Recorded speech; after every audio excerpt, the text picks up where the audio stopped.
It's ClipperBlog Live. Fred Katz here following the Clippers' 89-85 home loss to the Spurs. Another poorly played game for the Clips. We still haven't seen a complete one, even if this one was against the defending champs. Clippers fall to 4-3 on the season. Spurs improve their record to 3-3. Blake Griffin, 23 points, 10 boards. Chris Paul, 1 assist shy of his second triple-double of the season, but none of it mattered considering the Clips held a 7-point lead with 5.5 minutes left, only to see it vanish as the Spurs ended the game on a 14-3 run. Joining me tonight to talk about the San Antonio Kawhis is Law Murray. Law, how should the Clippers feel about this? They had a good lead, even though they didn't play very well all game, and then they just kind of let it slip away. You know, if the Clippers would have played yesterday, you know, this kind of game would have been, oh, of course they're tired and they just didn't have enough gas at the end. Let's be real, the Clippers blew one here. No field goals in the last 5 minutes, 49 seconds in the game. 4 turnovers to go along with it. This was one of those games where if it was a young team, you know, you're saying, well, they just don't know how to win. It's a real shame that Mike Smith is on the telecast talking about a team, a real veteran team, saying how they need to learn how to close out games. Even if this is to the defending NBA champions, this was pretty immature loss right here tonight. Well, let me ask you this, because let's talk Spurs for a second first. The Spurs haven't gotten off to the most remarkable of starts, but who would? I'm sure I know the answer to this, but who would be your player of the game from tonight? Yeah, it's got to be Kawhi. And Fred, I think that we had somewhat low expectations for what Kawhi Leonard was going to be able to do consistently for this game. The eye problems have affected him, of course. Not his entire game. If you saw through the poor shooting, you saw a guy who was still hitting the boards and still defending really well. The Spurs came in here playing pretty good defensively, and Kawhi has started to take a little bit more ownership of the basketball as far as making plays for others as well as himself. It's just that he was really, really struggling to score the basketball. That wasn't a problem tonight at all. I think he had 26 points, shot an outstanding percentage. You saw he was going after it early, and he still kept up the customary defense. Chris Paul and Jamal Crawford, 2 of the best ball handlers in the league, he just ripped them twice. Just you dribble in front of this guy, and it's all over. We're talking about not wingspan. We're talking about hand span, okay? A special player, and he proved it tonight. He was a big reason why the Spurs didn't get blown out early when the Clippers did have control of this game, and he was a driving force in the 14-3 run to close out the game for San Antonio. Yeah, Kawhi's got huge hands. We know that. It's huge hands. It's the quickness, too, right? You see guys with huge hands, and they tend to be like Bismack Biyombo, where they got those hard, wooden, 10-thumb thing-made hands where it's just they can't catch a thing, or like Kwame Brown had those huge hands. And it's in the NBA. It's kind of like you don't want guys to have 2 big hands, because then they're like Shaq. And Shaq actually had great hands, but he couldn't hold the ball and couldn't shoot. It makes it harder to shoot. And you don't want guys to have – and big men get knocked for having 2 small hands, because then they can't do it. So and that was actually Kwame Brown's problem, I think, that his hands were really small. Kawhi has the softest hands. Like, he is so good at just finding the ball and gently knocking it away. It's a trait that Tim Duncan has, too, where Tim Duncan is, when he blocks shots, so good at knocking the ball and knocking it to himself or knocking it to his teammates, which is such a skill. You know, a lot of guys block shots. They swatted, like that KJ McDaniels block from the other night, which was outrageous, swatted out of bounds, and you give it right back to the other team. Duncan is amazing at directing the block where he wants it to go. Kawhi's like that with steals, when he jumps passing lanes or when he gets to a ball in the dribbler. He did that to Jamal tonight, to Chris Paul late in the game, and it was so huge for the Spurs. I mean, he took over that game defensively. He's such a good player at this point. It's amazing. You have to appreciate what you're watching. Hey, you know what? This reminded me of one of those NBA Finals games, you know, 2014, 2013, with all the missed free throws down the stretch from the guys who you're relying on, Ginobili and Parker. But when we talk about Kawhi, the rebounds, the way that he's getting points, the vision. I think Ralph Lawler during the game he mentioned something about his son being down in San Diego and telling him to keep an eye out for Kawhi Leonard. He slipped all the way out of the lottery in the 2011 draft. Let's be real, Kawhi had some development in his game. He's always been he came up as a power forward, a big man, and he developed those perimeter skills. That includes defending out in the perimeter. That steal on Chris Paul, that was isolated, out in space, usually where Chris Paul loses a guy on his way to making the decision to either drive, dish, or pull up at that elbow for his jumper. And he ended that possession right there. He's developing really nicely. Yeah, and to get a little more specific, Steve Fisher, San Diego State coach, who Kawhi played for, does such a good job at developing NBA talent. He's a very underrated coach. He was great at that when he was at Michigan. You look at guys now, and I still think, even though he's in China, that Jamal Franklin is going to be an NBA defender at some point. I'm totally convinced of this, even though he's not a shooter. He's actually another person with a small hand issue. You look at Malcolm Thomas, who was a power forward, and all of a sudden is now getting his opportunity with the 76ers. And hey, they just cut him today, though. Doing a nice job because he can actually shoot now. San Diego State guys develop. I like the job that Steve Fisher does there. He does, Chase Tapley didn't really make it, but they're doing. He does a really nice job with that. Let's rotate over to the Clippers now. Clippers were up 7. They were up 7 with 5.5 minutes left. Like you said, no field goals in the last 5 minutes and 49 seconds. I think the last one was a Chris Paul made shot just under the 6-minute mark. Paul missed that finger roll with 5 seconds left, and Griffin had the weird timeout that wasn't a timeout and technical foul instead. What's to worry about with the Clippers right now? What did they do wrong tonight that we're continuing to see them do wrong? This is really strange considering that this is a team with pretty defined lead players, but it looks like they're really struggling with an identity. And we saw a little bit of this Saturday against Portland, but you've got Jamal Crawford, you got J.J. Redick out there, and then you've got Blake and you've got Chris Paul. Guys are overpassing. I think they're a little hesitant. We saw some shot clock violations. And guys just aren't making smart plays. There were a couple times on the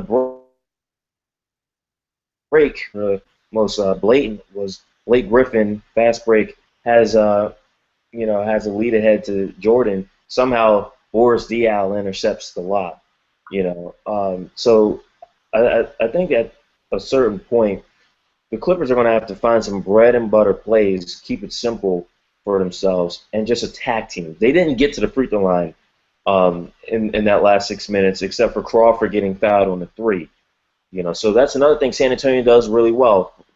They are annually one of the best teams in the league at not sending teams to the free throw line. So obviously that makes it difficult. But the Clippers, they need to find an identity, especially late in games, especially if they're going to have Redick, Crawford, and Paul out there on the floor at the same time for up to 25 to 30 minutes a game. Yeah, and the offense looks somewhat stagnant. I mean, you talk about the identity, and that's a good point. But they're making passes that we didn't see them make last year, and I don't necessarily mean that in a good way. A bunch of times tonight, Jamal Crawford just kept giving the ball to DeAndre Jordan on the perimeter. And I understand if maybe for a quarter every once in a while you want to give it to DeAndre in the post, let him develop some skills. He made a right-handed hook shot tonight, which looked good for him. And I understand if you want to run that every once in a while. We always talk about on this show and 3-on-3 and everything else we do on the site that the best coaches use the regular season. We talked about this Saturday. Best coaches use regular season as an experiment. And they go through motions, and every once in a while for a quarter, the Spurs, every once in a while for a quarter, you'll see the Spurs run their offense through Thiago Splitter. And it's just to get Splitter going, and so he's familiar in that if any horrible situation happens in which the Spurs are then forced in an important game to run their offense through Thiago Splitter, he's done it once or twice before, and he's not just learning on the go. And so if they want to give it to DJ in the post every once in a while, that's cool. I mean, that's fine. If it doesn't help them at the moment, it might help them down the line. But the passes from Crawford out to DeAndre on the perimeter, the no-look passes to DJ when he's 18 feet from the rim, that are leading to turnovers, that are leading to DeAndre taking 3 dribbles around the perimeter, trying to get it back to Crawford, and Crawford just getting perfectly manned by Danny Green and getting an offensive foul. I mean, that kind of stuff. It just seems like it's not something that they're trying to do. It's something that just happens to be occurring when they're on the floor together, and that's not good. It looks Brent Barry right after the game on NBA TV said that they look lifeless. And they do look a little bit lifeless on offense. Their sets are ending in a lot of dribbling. Their sets are ending. A lot of them aren't working. They're ending in isos, and the overpassing has been odd. The tentativeness with Blake has been weird. Have you noticed that the tentativeness with Blake? Yeah, the aggression, the explosion, it's not there. And I mean, unlike other games, it wasn't because we saw a host of jump shots from 15 feet and out. That wasn't really the case in this game.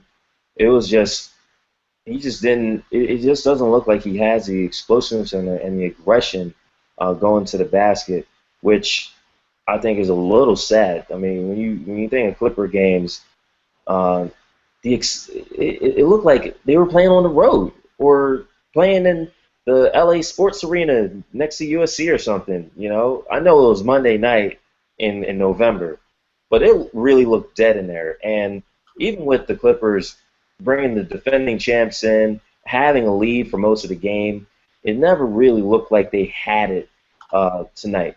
Now, San Antonio, it looked like they needed to find a way to stay in this thing somehow. They came in here 2-3. You think Clippers fans are so-called panicking? San Antonio was really close to being 2-4 coming in here. The energy's not there. You want to see Blake just attack. Maybe these 4 days off get them to snap into it, but it's a concern. It's a lack of energy on the court, lack of urgency at times, but just a lack of energy, and it seems more than just an illness, man. It does. Late in the game today, it almost seems Blake, we talked about before how Blake for the first 5 or 6 games of the year taking tons of mid-range jumpers, and it was too much, and he's the best when he's inside, and he's still got to play to his strengths even if he has a developed jumper. Tonight he only took 1 shot outside of 11 feet out of all his field goal attempts, and he had a good line. It's not like he played really terribly on the offensive end or anything like that. He still had an efficient 23 points, 10 boards, 6 assists. He passed very well tonight. He was clearly looking to pass, and he was getting to the rim. He was posting up.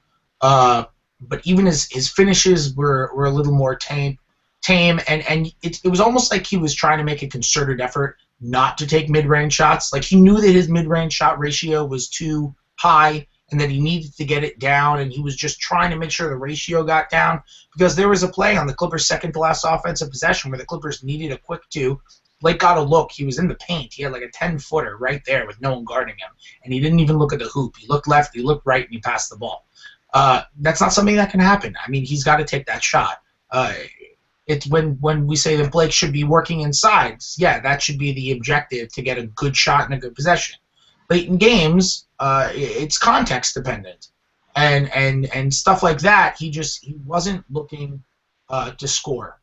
And it was almost like when Blake would get, it was like reverting to when Blake would get the ball 3 years ago, and he was always kind of afraid to shoot, and he'd stand there, and he'd look around, and he'd hesitate, and he'd put up a shot after 2.5 seconds. Now he gets it and goes up. Tonight it kind of it regressed a little bit. Yeah, and I think they need to focus on, if they're going to be a pace team, they need to focus on just being aggressive. They will run, they'll get into something quick, and then what will happen is everyone wants to make the extra pass, like you said. The passes that are made this year just haven't been, necessary. I think this is a little bit of good in a Clippers loss. One pass that I really like tonight. I want to point this out because I'm not sure if it will ever get brought up again. First half, there was this outstanding skip pass for Crawford's only made three tonight. I think he only made one. It was an outstanding skip pass. Chris Paul just jumps to the diagonal right to Crawford in the corner. That was good.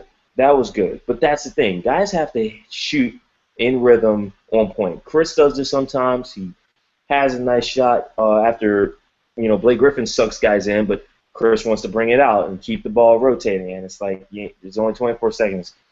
Guys need to start being a little bit more aggressive. And it wasn't going to bite them until the end of that game tonight. Let me ask you this, changing topics. The Clippers have tried to change things up a little bit with their starting unit. Jamal Crawford's in there. Matt Barnes is out. This is the second straight game Crawford has started. We didn't really address this much the other night, but what did you think of Crawford as somebody who could be a long-term solution in the starting lineup? I don't like it. I don't like it because you're already small at the shooting guard position with Redick. Okay, you're already at playing a guy who's not going to really help you rebound that much. He's going to give a game effort defensively, but he's going to be at a disadvantage. Keep in mind, JJ was always a guy coming off the bench before his last year with Orlando. He's a guy who's actually new to the starting lineup. With Jamal, the strength of that team used to be you're going to get a guy in the second unit who's going to be probably a lot better than the best guy coming off of your bench. Now you lose that advantage, okay? And Matt Barnes didn't play all that bad tonight, considering. Spencer Hawes gave you a pretty good first half, but Spencer can't play more than 20 minutes until his foot gets better. And you're getting nothing from Jordan Farmar. So now you're in a situation where if JJ is going to be more aggressive, and Chris Paul is already the point guard, and Blake's got to get his touches, Jamal's out there in no man's land. And early, he got the Kawhi Leonard treatment. That took him out of his game. And even against the Portland Trailblazers, he didn't have a great start to the game. It was a long stretch in the third quarter when Jamal really got going. That was a big part of his 20-point game. So me and some other people have suggested just start Reggie Bullock. You drafted him. Just play the kid. Give him time. He's a shooter. Maybe he can develop a better, get some better spacing because he'll be playing with guys who have a whole lot more attention than him. Let Reggie play all-out, good, strong defense for 20 minutes, and you're going to break his minutes down anyway because you're going to bring Crawford and Barnes off the bench. That will make the bench better. Maybe that makes guys a little bit more decisive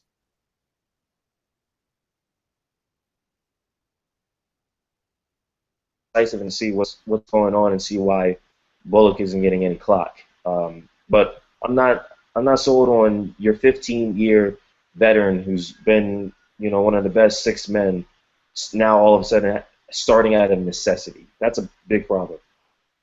Let's take a question. We have a good one here from it's a guest commenter, so I can't credit him, but there are questions that matter more than who starts at small forward. Can we start talking about the elephants in the room? And then he says, Blake Griffin is becoming one of the worst defensive players in the NBA. Thoughts? That's a little extreme, but I think the premise of the question is a good issue to bring it up. And it's that Blake's defense has not been nearly as good this year as it was last year. He almost never gets into a defensive stance. Now, he's been sick, so you could say that it's been winded. He doesn't have the energy he had last year. Maybe it has something to do with the back issues he had over the flu tends to affect people physically. That's totally a thing, and it would be a valid excuse if he got better from the flu and then got better. It could be something that we can't think about, or we can't think of. But defensively, the recoveries on the pick and roll have been bad. The communication's been bad. The defensive effort just hasn't been as Blake got a lot better defensively last year. He didn't become an all defense guy or anything, but he became competent in a lot of ways, and it seems like he's taking steps back now. Yeah, it looks like he's thinking too much. It looks like because what you see in the offensive end, those missed shots underneath, the contact, the fact that maybe he's sick, maybe he's dealing with the back, it carries over defensively, okay? And what will happen is sometimes he does get lazy, sometimes he loses focus. A couple of times out there on the perimeter, his closeouts have been less than adequate. And right now, the steals actually, and I know people don't want to correlate steals to defensive performance too much. Blake is at a career low right now, which is already saying a lot. He's a power forward. He doesn't get a lot of steals in the first place. But, that is something that over this month you want to see him pick that up eventually. You want to see him be that impactful two-way player. I mean, his defense was good enough where people were not I wouldn't agree with this, but saying, hey, maybe he should be the small forward for stretches of the time. You wouldn't think about that right now. He honestly looks slow, and he's getting pinned in the paint when he's caught in those situations. So that's where we're at right now with him. Yeah, I think the biggest issue for him, I've talked a lot about how historically his biggest struggle has always been recovering on pick and roll defense. He's always been slow. He comes up, he'll show, and he shows a little too hard. So he struggles to find his man and get back. And when there's a switch, when DeAndre will switch onto the roll man, and he has to switch onto DeAndre's man, it's called the X rotation. He will often now just not understand that communication, whether it's DeAndre not communicating properly, whether it's Blake not hearing him, whether it's Blake not recognizing where DeAndre's man was. It could be any of those things. But for whatever it is, it's not working. Blake is often retreating back to his man for a half a step, and the center is getting open. That's part of why DeMarcus Cousins destroyed the Clippers on pick and rolls when they played the Kings. It's a problem when you have a center or a power forward who's a really, really good pick and roll player. You need to communicate on pick and roll defense. Not really doing that, and that's kind of been Blake's struggle always. What he's added this year is that he hasn't really been helping the helper. And DeAndre does so much for this defense. He's so important. In some ways, he's the Clippers' most important player. Because if he goes down, the whole defense goes down with him. Chris Paul goes down, Blake can run the offense. Paul goes down, or Blake goes down, Paul can run the offense, and they sustain. DeAndre goes down, the defense is totally done. And so DeAndre has to be all over the place. He's been more active. He's been showing higher on certain coverages and straying from the paint a little more. He's been more aggressive than he was last year, and that means that Blake has to help a lot more, and he hasn't been doing it. These are fixable problems because Blake wasn't this bad before, and these don't seem to be physical issues. These are just mental, knowing where to be issues. Blake knew them before, so these are problems which they could be fixed in the Suns game in their next game on Saturday, and I wouldn't be surprised because this is stuff that he knew. But it's just I don't know why it's getting worse, but it's been worse. Well, I think when you start a season, you do have to just get back into a rhythm with things. I think we brought this up Saturday night. It's early, so what you want to see in November is you want to see where you're at in those first couple weeks. You're not in training camp anymore. You're not in preseason anymore. So develop your weaknesses over the course of a month. And that road trip that they have coming up, starting next Wednesday, they're going to have to develop all of that stuff. Defense is what travels. Okay, so let me ask you this, and then we're going to wrap up. At what point, it's been 7 games. It's not time to press the panic button yet. Clippers are still 4-3 after all this. They haven't played one cleanly really good game yet. They're still 4-3, and they still have a win over Portland. They're in fine shape. I mean, there's not a reason to worry if we think that most of these problems are fixable. Let's say the Clippers don't fix these issues. Let's say that they're still going on into the future and they continue. At what point do we say, like, oh shoot, we have to reevaluate this team? Well, we know the road trip's coming up, and we know that the Bulls are coming up. The Bulls game is, I believe, Monday. Give it I would say the end of the month. If it's December and guys are still healthy, but they're still, we're still talking about Griffin's lack of explosiveness, the lack of defensive communication, all of that. I think you have problems. But they had 3 to start last season, and the losses were worse. They lost to the Lakers, they lost to the Orlando Magic. Think that they'll figure things out over the course of the month.